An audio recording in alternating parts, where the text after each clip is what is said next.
Hello everyone, I hope you all are doing very well. Welcome to this edition of discussion on the Indian Express dated 17th of August 2022. I bring to you some of the major articles from the newspaper. So let's begin with our today's discussion from page number 5, GS2 International Relations, coming up with our first headline. As its ship docks in Lanka port, Beijing says this is life. Now, recently, the Chinese ballistic missile and satellite tracking ship Yuan Wang 5 has been docked on the Hambantota port of Sri Lanka. It has caused concerns with the United States as well as India. Now, the Chinese took Hambantota port on a 99-year lease back in 2017. So, as you can see in the picture, Sri Lanka port workers hold a Chinese flag as the Yuan Wang 5 docks in the Hambantota port on Tuesday.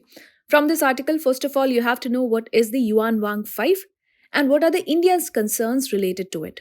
Alright, moving further on page number 5 itself from GS3 Science and Technology, the article is headlined as Delhi Police in RTI reply 80% match in the facial recognition is deemed positive ID. So the Delhi Police recently has used the facial recognition technology to identify those accused in the major clashes that have taken place in Delhi over the past 2 years. Now, this technology uses a method that if there is an accuracy rate of 80% according to the records obtained by the Digital Rights Group, so a match can be called as positive. Now, from this article, you have to know what is the facial recognition technology, what are its uses, the challenges related to it, and what are the ways to handle these challenges. Alright, moving further on page number 12, GS2 Polity and Governance. It is headlined as Condemn and Listen. Now, this article is related to the recent attack on the author Salman Rushdie that happened in New York. It is written by Mr. Alok Rai. It says that to draw the line between free speech and hate speech, you need to engage with the inequalities of power. Moreover, this article tries to say that the right to free speech means nothing unless it includes the right to be heard, recognized, and acknowledged. So, from this article, you have to know, first of all, what is hate speech, the debates on the limits to free speech, also, what is the present constitutional articles on the freedom of speech and expression. Moreover, the importance and need of freedom of speech and expression, also, what are the challenges associated, and what is the possible scenario ahead. Alright, moving on page number 12 itself, again from GS2 Polity and Governance, the article is headlined as Presumed Guilty. So this article is relating to the Prison Statistics of India Report 2020. It says Supreme Court's contradictory verdicts reinforce the need for a Bail Act. This article is written by Ms. Upma Gautam. From this article, you have to know about the present status of Indian criminal justice system, also the data of Prison Statistics of India 2020. Moreover, what are the issues and concerns related to it, and also what are the ways to address them. Moving on page number 13 from GS3 Economy Sector. Now, this article is headlined as Power a Reality Check. Failing to fully integrate DISCOM operations in the analysis of state government finances obscures the true picture of loss. From this article, you have to know what are the challenges of the power sector, what are the findings of recent reports by the Reserve Bank of India and PRS Legislative Research, also the series of attempts by the central government to tackle them, and further on, what more needs to be done in this particular context. Alright, moving on page number 16, again from GS2 Polity and Governance, the article talks about Talaq-e-hasan. So, Talaq-e-hasan practice not so improper, says our Supreme Court. So, now what is Talaq-e-hasan? It is a practice followed by Muslim men to divorce their wives by saying talaq once a month for at least 3 months. And Supreme Court says that this is not so improper. So from this article, first of all, you have to know what is Talaq-e-hasan. Also, you can know about the triple talaq and what are the recent observations of Supreme Court in this particular context.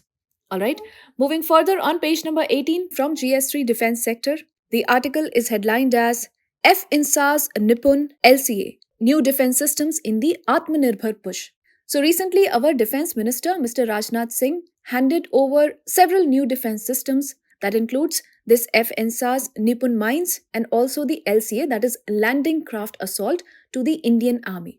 So what is F-INSAS project? So this stands for the Future Infantry Soldier as a System. It is an infantry modernization program that is aimed at increasing the operational capability of a soldier. Now, the full gear of F-INSAS system includes AK-203 assault rifle. It also has multi-mode hand grenade with ballistic helmets, ballistic goggles, etc. That is for protection. Now, when we say the Nipun mines, so these are indigenously designed and developed anti-personnel mines that are termed as soft target blast ammunition by the Defense Research and Development Organization. Now, the third term used here is the LCA, that stands for Landing Craft Assault, that is meant to serve as a replacement for the boats with limited capabilities that are currently in use in the Pangong Tso Lake. It has also been indigenously developed.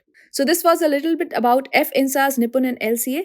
From this article, you have to know about the F-INSAS system, what are the Nipun mines, and also what is the Landing Craft Assault, that is the LCA. Alright, moving further on page number 18 itself from GS2 Polity and Governance. So, this article is headlined as The Bilkis Case Remissions. Now, this article talks about the Bilkis Bano rape case. And from this article, you have to know what is the law on remissions of sentences of convicts and how did Gujarat's 1992 remissions policy become applicable in the case even though the changes had been made in 2014.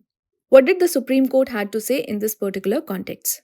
Moving further on page number 18 itself from GS3 Science and Technology, the article is headlined as Corneas bioengineered from pig's collagen can restore sight, study finds. So, this article is taken from findings that were published in the journal Nature Biotechnology earlier this month. So, for the first time, researchers in Sweden have been able to create a successful alternative, that is bioengineered cornea implants that are made of collagen developed from the skin of a pig. Now, this implant was used to successfully restore the vision of 20 people in India and Iran. Therefore, this becomes important to us. Now, when we say cornea, it is the clear and the outermost layer of the eye. So, from this article, you have to know what are the findings of the recent studies that are related to bioengineered cornea implants and also what is its relevance. Alright, moving further on page number 19 from GS3 Economy Sector, the article is headlined as Construction Food MSMEs Fuel Post-COVID Credit Rise. From this article, you have to know about the present status of MSME sectors and what are the future prospects related to it. Alright, and with this, we call it a wrap of today's edition of Headlines of the Day, the Indian Express. I hope you liked the video. I will see you with some other video. Till then, take care and do stay tuned.